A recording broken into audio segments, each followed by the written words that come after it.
I am so sorry, SEC fans, but the Big Ten is now the best conference in college football and will continue to be. I said it before on another episode, elaborated why I think it could happen. This was with a few weeks left, I think, in the regular season. I'm going to go into again, but this time identifying specific coaches at the mid-tier, not the Ohio States, Penn States, Michigans, that are going to elevate this conference ultimately top to bottom to being SEC level as the best conference in college football moving forward. My name's Peter Bartell. My handle on X is at PigskinPD. You can follow me there, like the episode, subscribe to the channel. It'll help me to want to and to create more of these. So do that and curate your content too, right? If you do like it, because that's going to help you to see other things on your YouTube feed and other sources that will be similar to this, that are things that you like. So really, you're helping both people, me and yourself. So appreciate it. Comment, please, in the chat. Let me know what you think about this. If it's too wild for you, I get it. It's a lot to take in, especially since the Big Ten hasn't been the top dog since the 90s. And some will even argue that, right? It's been the SEC and everybody else since George Teague's hit on Miami. Shout out Roll Tide. But times are changing, right? And it's not the SEC's fault. It's not the coach's faults necessarily. It's not the AD's faults. It's not anybody's faults. We can blame the NCAA, SEC, right? Big Ten, you can thank them, I guess. ACC, you can thank them for being on a more even playing field. Big 12 as well. Reasons being, I think if you know the sport, pretty obvious, NIL, transfer portal. What this is doing, guys, and I've gone into this on another episode and how the NIL and transfer portal more in detail are changing things. I'll give a quick summary here. One, the NIL, name, image, likeness, is allowing for players to be paid, and there's schools throughout the country at multiple conferences that can pony up a good bit of money. In the Big Ten specifically, Michigan, Ohio State, Penn State, etc. Those schools have a lot of money. They can pay players a lot of money to come there. That helps with the 5-star, 4-star blue chip talent. Also, transfer portals change. So it's no longer if you commit to a school, you have to stay there or you forfeit a full year of athletic eligibility. And the only ways you can transfer are head coaching change or you graduate and not lose eligibility. Now, as we know, you can transfer willy-nilly. Natural is just, it is what it is. It's not a knock on the SEC. It's not like, no, you're wrong. No, this is fact. Like you see this, you can point out specific examples that have left the SEC for other conferences, guys, because they're not getting playing time. They're not getting on the field beyond just there was a head coaching change. You think about a decade or two ago, like you can name guys that didn't see the field early. And now present day, think about it. If they had the chance to transfer as freshmen, as sophomores, because they weren't getting enough playing time, do you think they would have? Probably. A name that comes top of my mind is Trent Richardson with Alabama. He waited at least a year, I think 2 years, because he was behind. I think when he got there, he was before Henry, but Lacey might have been there. I mean, they had a run of backs. Ingram might have been. I think Ingram was there. Richardson's freshman year. So I think it was a year he waited, but who knows? You know what I mean? Like that's just one example of guys that they didn't have to wait. Truthfully, Richardson, as an example, could have forfeited a year of athletic eligibility and arose somewhere else as a junior, but he decided he had to wait his turn. It was worth it. Now, a guy like that, darts, leaves. We see it time over time again. 2 recent examples I can give you.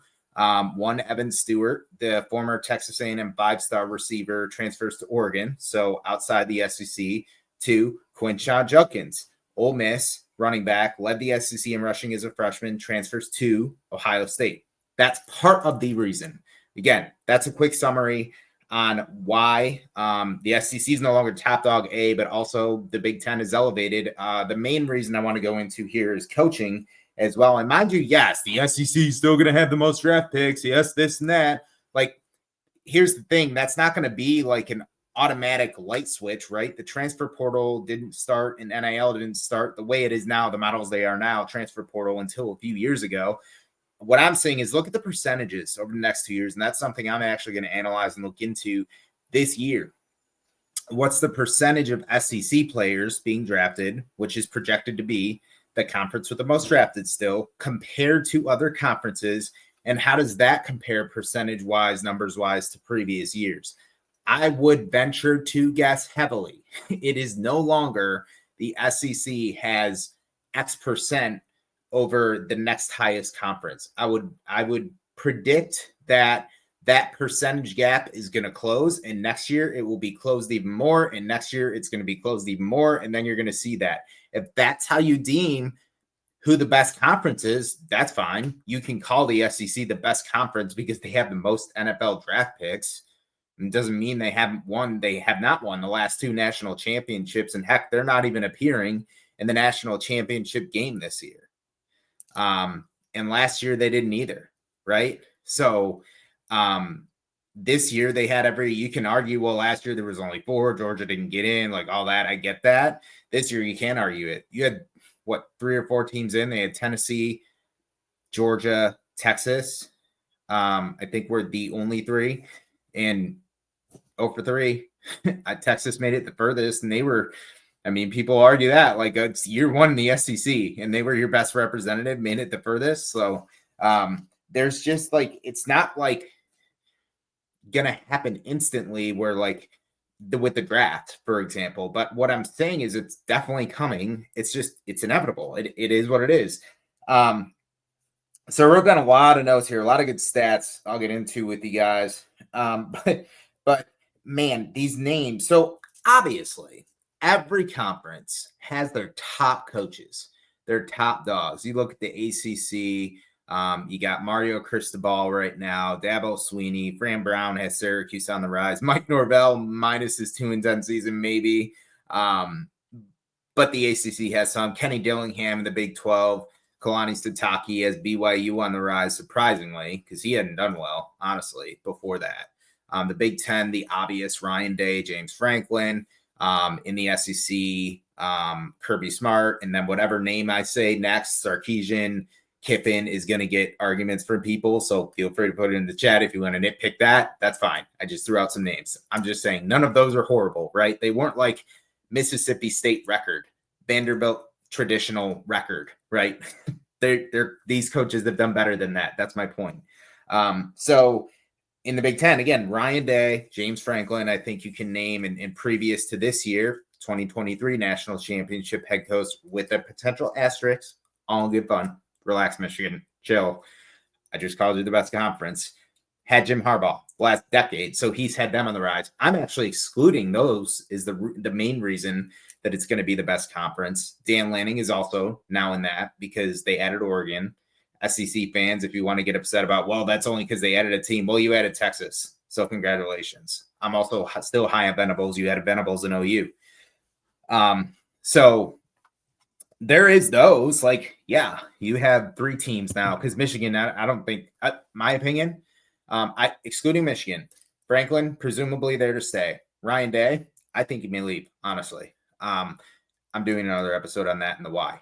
The third one being Oregon. I think Lanning's there to stay. So you got 3 teams, presuming Day stays. Let's just say he stays. Right now, concretely, top dogs. Penn State and Ohio State, I would say, are blue bloods. You can nitpick that if you want in the comments. Or Oregon's not a blue blood. I've actually seen people say they're a blue blood. Like, they weren't good until they're now, I think he's AD, Bella Netty or something. Got there and he retired. He got him on the map, and then Chip Kelly sustained it, and then they had a lull there, and now they're back on top with Lanning. But before that, they were not a blue blood. It's not like Woody Hayes type stuff. You know what I mean? It's just not. Bo Schembechler. It's not that. It's not Joe Paterno. It's not that. Bear Bryant. But anyways, those 4 coaches are there. 3 coaches are there. Michigan's different. I feel like personally, Michigan is Michigan, right? So I think they're in a great spot in the next, I'd say long term, like 2 to 3 years to reassert themselves. Either that is with Sharon Moore. Let's be honest, he got best quarterback in the country, top recruit in the country, and a lot of services, Bryce Underwood, to commit. He's on campus. He's already practicing. Huge NIL deal. So a lot of pressure there. but he's also got Ty Haywood, the tight end, who's taking a visit, the decommit from Alabama. And they're building something there. Now, whether it's going to be a build that can get them back towards the top, back to the college football playoff, is very, very, very TBD. Justice Haynes actually also transferred in, the running back from Alabama. I was actually going to mention him earlier in the transfer portal happenings, but I didn't want to go too deep in it. That's a 5-star Buford, Georgia product, guys, high school. I mean, that's an elite high school in the state of Georgia, winning state titles, competing for them. So that's another example. Like he didn't output as much in Alabama. He split time with Jamari Miller and DeBoer. He just wasn't happy. Obviously, he bolts. Is that a guy that you see pre-transfer portal rules and how they're set up now, bolting for Michigan and sacrificing what's going to be his junior year of eligibility? Actually, it may be next year, his sophomore, even though it's his third year in college, because I think Saban halted his play to 4 games his true freshman year to preserve his red shirt. So either way, right, he would have burned a year of athletic ability with the pre-transfer portal rules.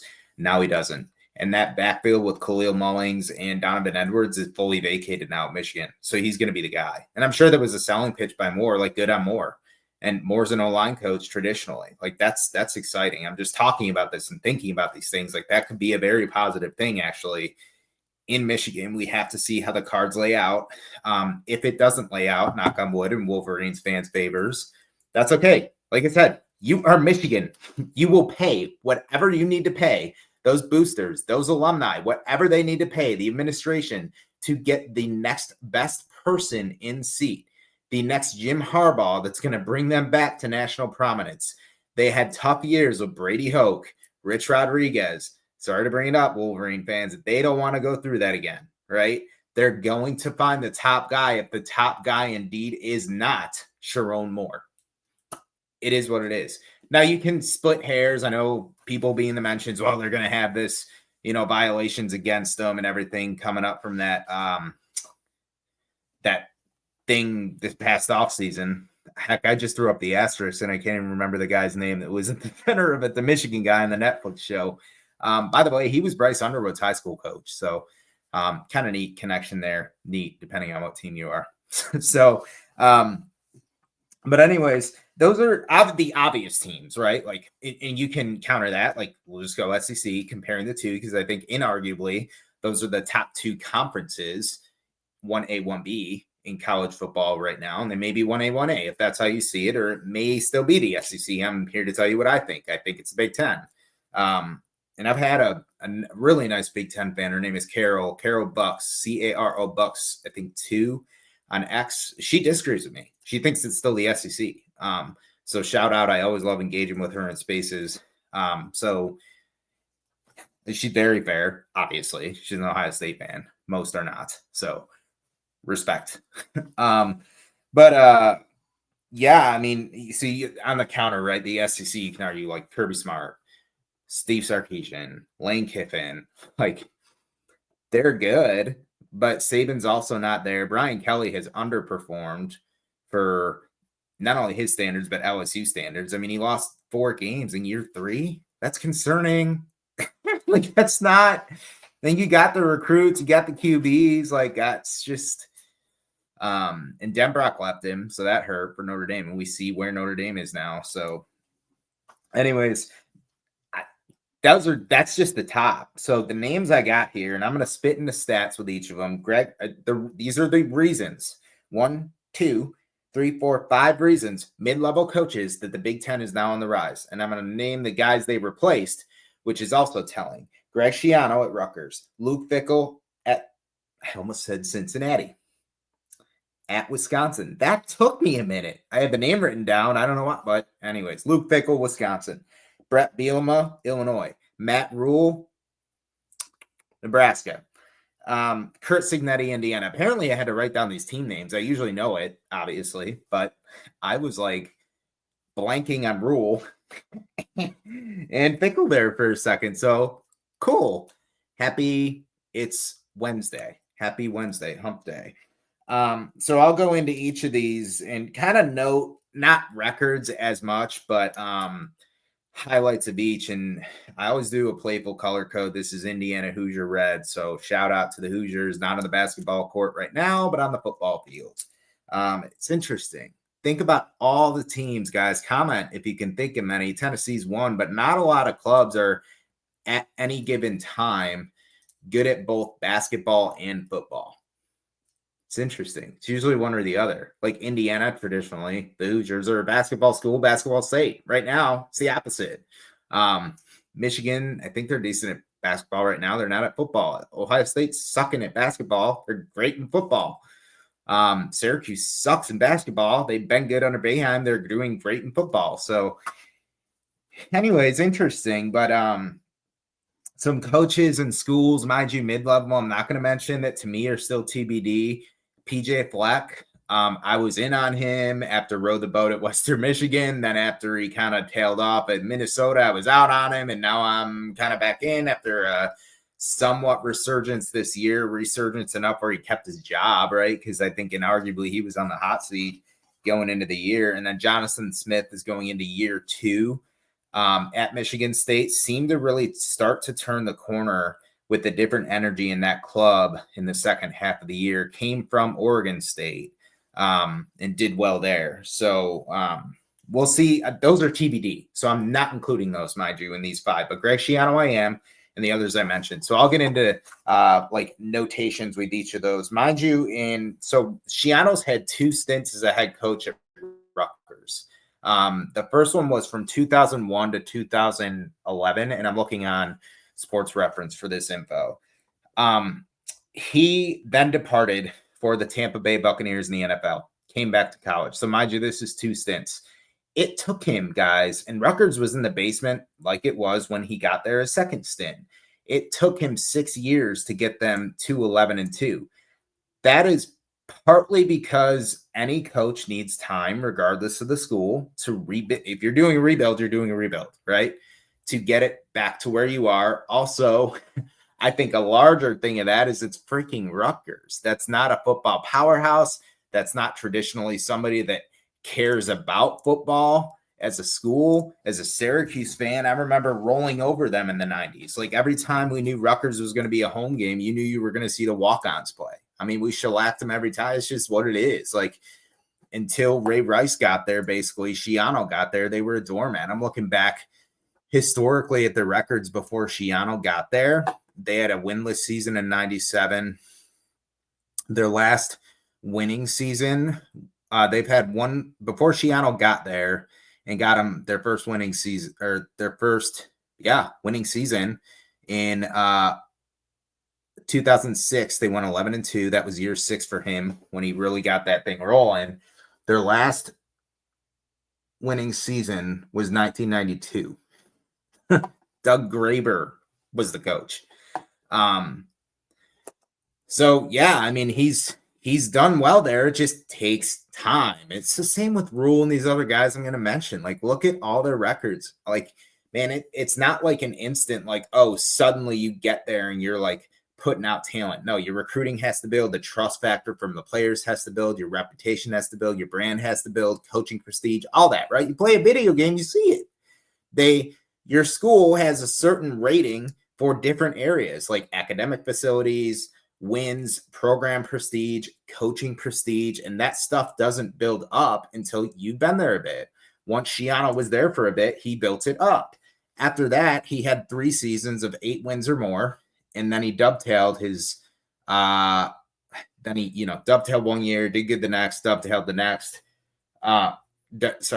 He was 9-4 his last year, actually. Won the Pinstripe Bowl, 2011. Leaves for the NFL, comes back, has a similar thing going on, guys. 3-6, 5-8, 4-8, 7-6, 7-6. That's his first 5 years since he's been back. Now we're going into year 6 again. That's the year I mentioned they took off. So I think this year, to be fair, was disappointing, especially since they had Kyle Monungai coming back. But I'm just saying Schiano is definitely better than his replacement. And he's proven that he can win. It just, again, takes time. Rutgers is a bit of a different situation.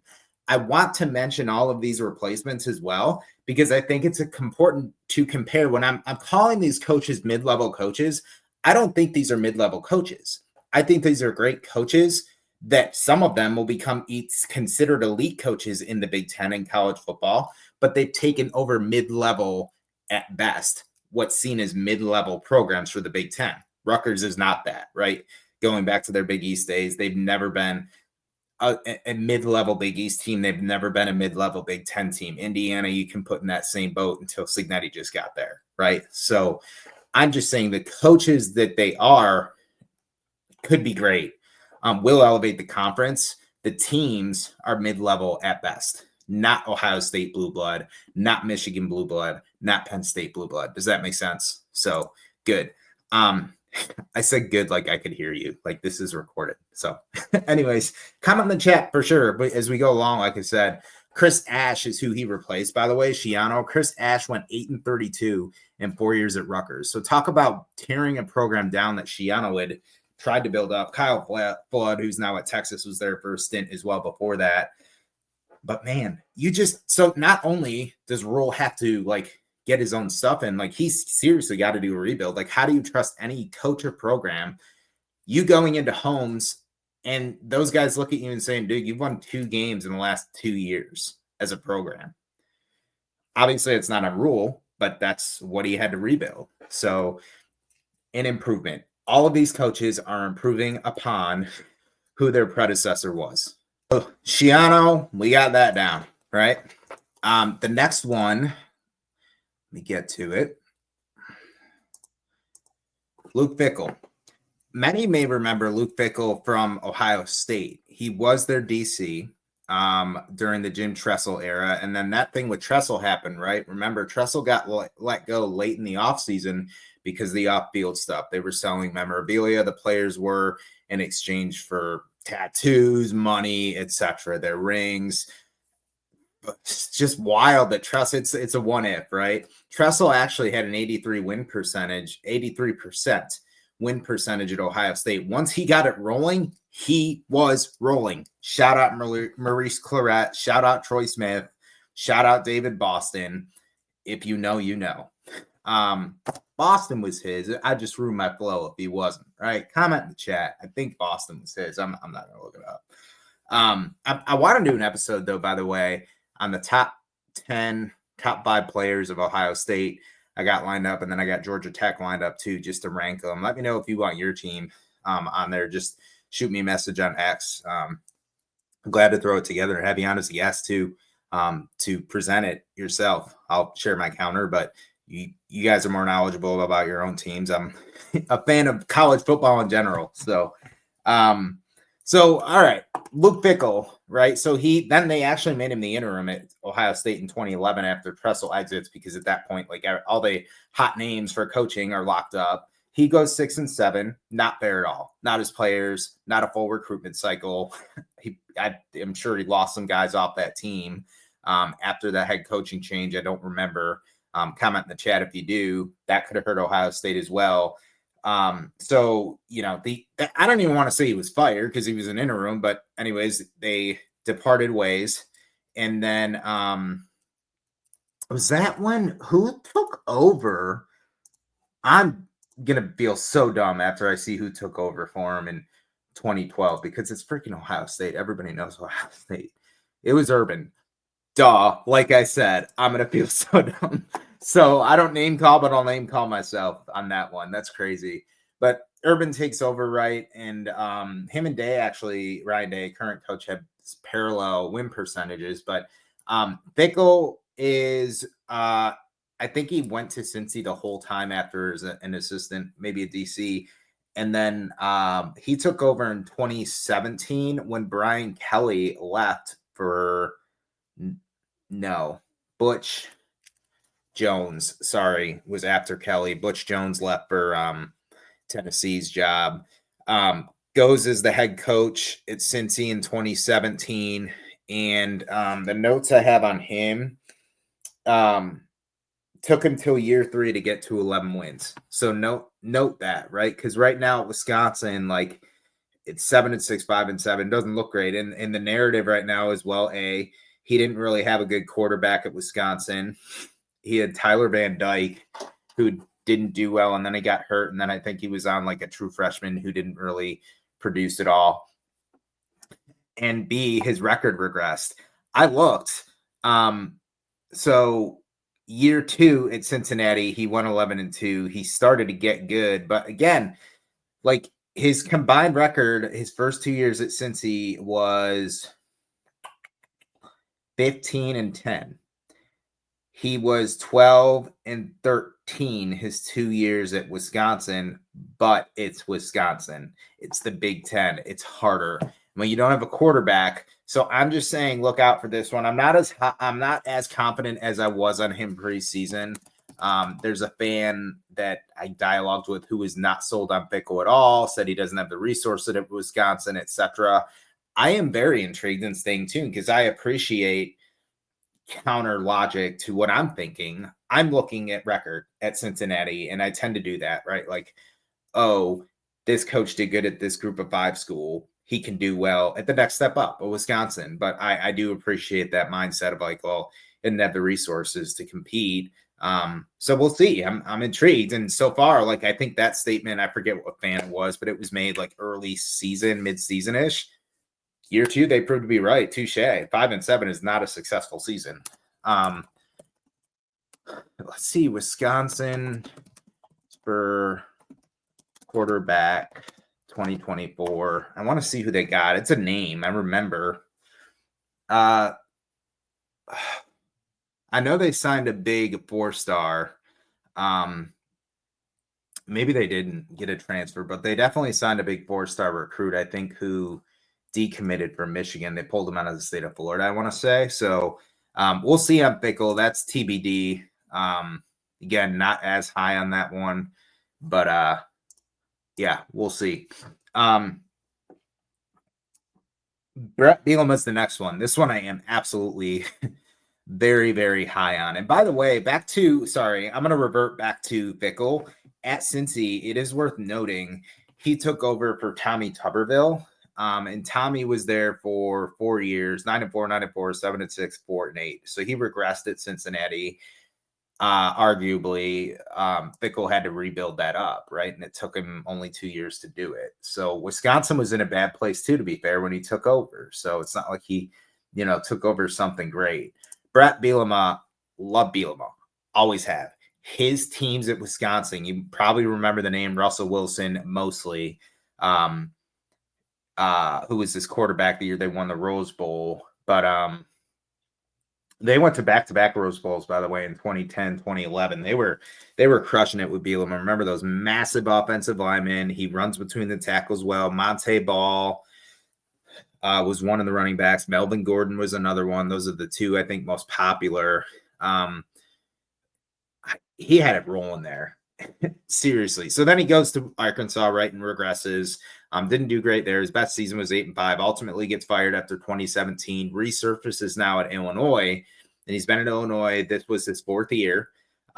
Looking at his record at Wisconsin, his first year he went 12-1. Then he went 9-4, 7-6. Year 4, 5-6. He had double-digit win seasons: 10-3, 11-2, 11-3.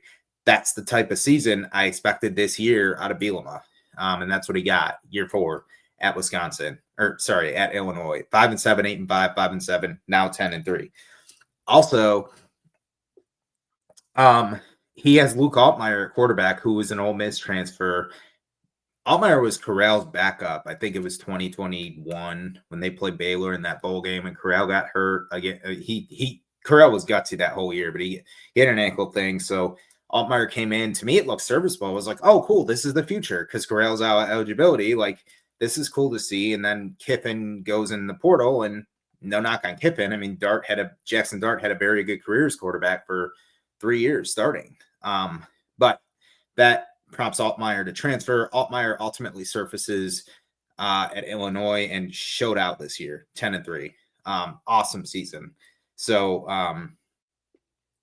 I'm intrigued next year too because Altmaier's back, and that's going to be clutch for Bielema. I think that's probably, honestly, you can put in the chat, and I can't think of a better quarterback for his system since his days at Wisconsin with Russell Wilson.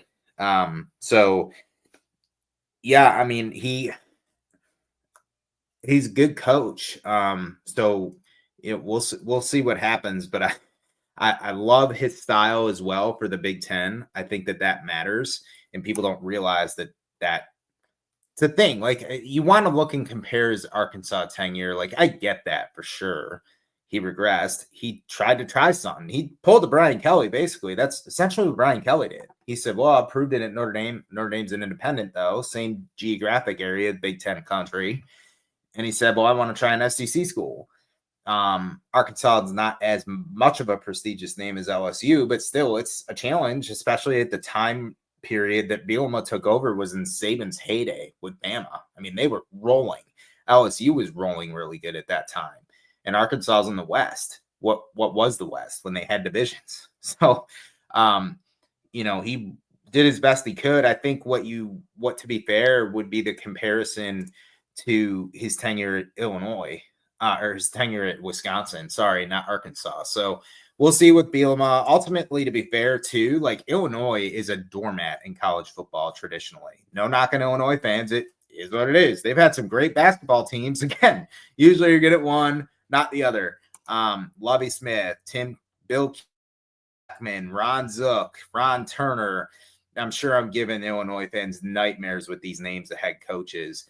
Guys, since and yes, Zook, that same Ron Zook that coached Florida, he resurfaced as their head coach. He lasted 6 years, and I knew he was dead when he got there. I mean, 7 years. Because it's freaking Ron Zook. He couldn't win at Florida. So anyways, since Bielema got them to winning season in 2022, their last winning season was 2011 under Zook. Zook's last year. They had a pair of 7 and 6 seasons his last 2 years. Now, their last double-digit win season was all the way back in 2001 before Bielema got there. They lost in the Sugar Bowl. So they have never been a football school. Now they're halfway a football school. TBD still, but he's got him on the rise. Matt Rule is the next one. You'll want to look at this one this coming year for sure. Temple and Baylor are two teams that Rule's resurrected. And I think just like Bielema, people kind of unfairly judge Rule based on his most previous coaching stop, which was in the NFL with the Carolina Panthers.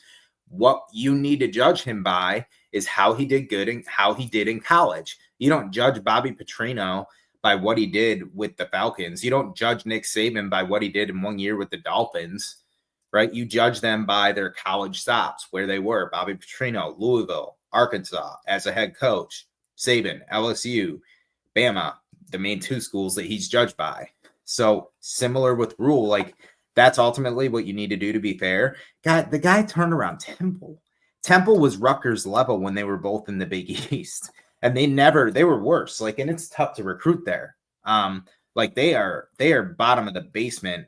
They're inner city Philadelphia. Like, it's not an easy place to recruit. The weather's cold, etc. So, it's not easy. He turns around Temple. They had back-to-back double-digit win seasons when he was there his last 2 years. So he went 2-10, 6-6, 10-4, 10-4. Then he goes to Baylor, gets hired there off of Art Briles' sanctions, by the way, at Baylor. So he goes 1-11 first year, 7-6, 11-3. You notice a trend. Year 3, they hit the double-digit win mark, and that's when it really flipped. At Nebraska, 5-7, 7-6. Moderate improvement. Also, Nebraska made a bowl game. Congrats to the Huskers. This should be the year he gets double-digit wins, guys. Especially, he's got it set. This is the thing, right? You just need time, right? It said the same thing about Schiano at Rutgers. Like, you just need time for these coaches. This is year 3. Last year, he got Dylan Raiola in, his guy at quarterback this past year. If you want to call it this year, like, it's a weird time. It's January 15th, 2025 right now. So it just ended. But Raiola's coming back. Year 2. Raiola was a 5-star QB out of high school, recruited by Georgia, committed to Georgia, and then he flipped last minute to the Huskers. His uncle was the only holdover, ironically enough, on the staff from Scott Frost. Obvious political reasons. Touche, Matt Rule. No knock on you. It is what it is. It's a smart move. You want the kid, you keep his uncle on staff as an assistant. That's what happened. So he had a better chance of getting him. Ultimately got him. They had a decent year. Raiola obviously has some improving to do. He's a true freshman. That's to be expected. He still got them to 7-6. That 7-6 mark is better than the 6-6 mark he did at year 2 in Temple, in parallels what he did in year 2 at Baylor when they went 7-6 in year 2. So I would really look, especially again, Raiola now has a year under his belt, a year in college, more familiarity with the system, the offense, etc. He will be even more comfortable. And also now going into this year, there are coaches, I forget the names, but have come to Nebraska that have coached Raiola before, I think in high school or something like that. I could be wrong in that, actually. I think I'm confusing a player, so disregard that. But anyways, he's got it. This is the year, right? You can really see, and I'm sure Husker fans, let me know if there's any comment in the chat what you think, but I'm sure you could start to see it take off this freaking year. Looking at Nebraska, so Scott Frost, when he was there for 5 years, they could never get over to the hump. Like, they were always close to winning games and never closed. They made 0 bowl games under Scott Frost, who thrived at UCF. So that's why they hired him. He's actually back at UCF now, so that's intriguing. This time they're a Power 4, though. Frost goes 4-8, 5-7, 3-5, 3-9. Then he gets fired. And then he went 1-2 in year 5, and then Mickey Joseph took over as an interim, I guess, went 3-6. So prior to Rule getting here, their last double-digit win season was under Bo Pelini in 2012. This is the thing, guys, and people have said this before. It's like, what? Like, you fired Frank Solich, and he went 10-3, and that wasn't good enough? Because, and I get it, like, they had a legend in Tom Osborne, like GBR, Go Big Red. Like, they were the team. Multiple double-digit win seasons, 3 national championships during the Osborne era. Like, you were it. So I don't blame Bob Devaney. I think the coach before had a few, I want to say. So it's in Nebraska's a blue blood, right? They're still selling out games. It's cool to see. I love the energy there. But like, thinking back, like, because then they went through Bill Callahan, Bo Pelini, Mike Riley, Scott Frost. Like, they've been through it, man. And even Pelini, like, they fired him. He was doing pretty good. His worst season was 9-4. He either went 9-4 or 10-3 every year. They fired him off of back-to-back 9-4s. That wasn't good enough. Be careful what you wish for, right? That's why, like, aside, like, all this talk about firing Ryan Day, fire James Franklin, wherever they lose a game, people are an impulse. I'm like, dude, do you know how many programs would crave to get back to the Tom Osborne 10-plus wins benchmark? Like, shut your mouth. You don't want decades of torture. So I'm hoping the best for Rule and the Huskers. And I do think they can bounce back. It's got them in the right direction. Honestly, looking at this, their last 7-win season was 2016. They went 9-4 under Mike Riley. That's it. So he's got them rowing in the right direction. Just stay the course. I think I had another note on him. No, that was it. All right. Curt Cignetti is the last one. And let me know what you think in the chat on these. Cignetti is... if I had to rank my top 3, I'm going Matt Rule, Curt Cignetti, and Brett Bielema. My top 3 are the ones I just listed. Let me know what you think, like your top 2 or 3 order out of the mid-level coaches right now, simply because of programs.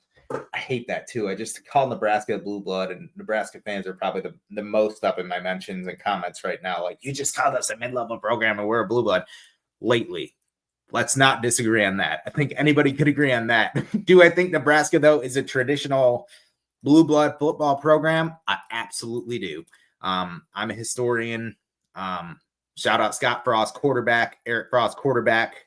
I remember those days, so I can share that with you. I definitely empathize with what you're going through and hope to see GBR back on top. So Curt Cignetti, people don't realize, like, people just say, oh, he coached at JMU and he did really good at JMU at the FBS level. He did, but he also did good there at the FCS level before that. He won national titles or was close to it with JMU. He won one against North Dakota State, if you remember.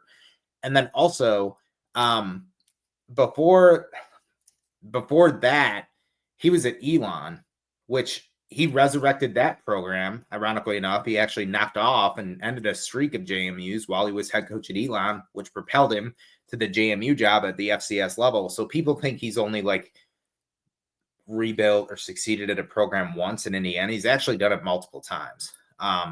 So super high on him. 8-3 at JMU, FBS level year 1, 11-1 year 2, propels him to the Indiana job, makes the college football freaking playoff at Indiana. Shout out basketball school Hoosiers. So before he was hired, by the way, Tom Allen is who he replaced. So Allen was there 1, 2, 3, 4, 5, 6, 7 years.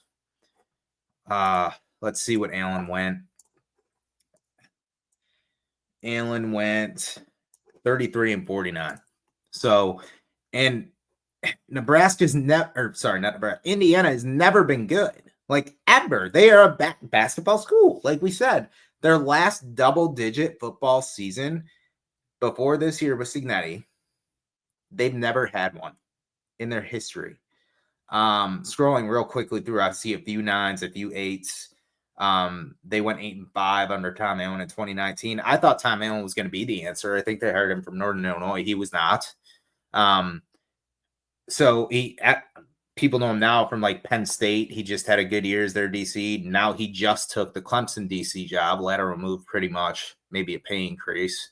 I think it was a pay increase. But anyways, that's who he replaced, right? So a lot of these coaches, like they replaced guys or guy that like had programs in the dumps. So the coaches themselves are an upgrade just based on what they've done historically in the past. Like the stats don't lie. Like these guys are going to get these programs back to at least moderately competitive, absolutely winning records. I understand these teams all have to play each other. Yes, they do as well in the SEC. They do as well in the ACC. They do as well in the Big 12. The cream is rising to the top. The transfer portal helps that. The NIL helps that. Ultimately, the elevation in coaching at the mid-level with these names, Greg Schiano, Luke Fickell, Brett Bielema, Matt Rule, Curt Cignetti. I did not even mention Dan Lanning, James Franklin, Ryan Day. That's who it used to be. The main 2 or 3. You can go back to the 90s. Lloyd Carr, Joe Paterno, right? Jim Tressel. Like it was always 1 or 2 at probably Ohio State, Michigan, Penn State. A combination of the 2 or the 3 were good. Now it's way freaking more. So shout out Big Ten. Never thought I'd say it. I'm intrigued. I love following good coaches. So I more than think they're on the rise. I concretely know they are. I mean, look at stats. Teams don't lie either. They're in the national title game the last 2 years. So just wait till Nebraska gets back and they get another blue blood that's dominant with that rule, because I hope he's not going anywhere. That's the thing Nebraska has. They can pay the money, and Matt Rule has already failed in the NFL. This is a Nick Saban type situation. Saban proved he can't do it in the NFL. He's also proved in another college stop he can do it. You can see Rule there for a decade or 2. Because as much as he jumped from Baylor to Temple to Baylor, he ain't going to jump again, because where's to jump to? Nebraska's a blue blood. They're going to pay him what they need to pay him, and he's back in college.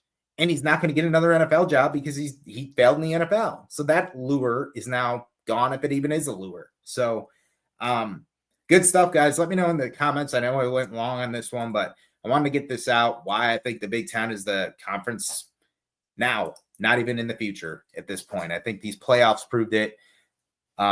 It's already started to understand it's Ohio State. It's not any other ones. And to be fair, like I know Illinois beat South Carolina in bowl games. I don't pay a ton of merit either way to bowl games, but nonetheless, these programs are on the rise. So let me know what you think overall in the comments. If we should eventually see like SEC teams no longer have the most draft picks. If we'll see more Big Ten teams knocking off SEC teams in these playoff games, and how it all maps out moving forward. So follow me on X at Pigskin PD. Subscribe to the channel, like the episode, and everybody have a good day.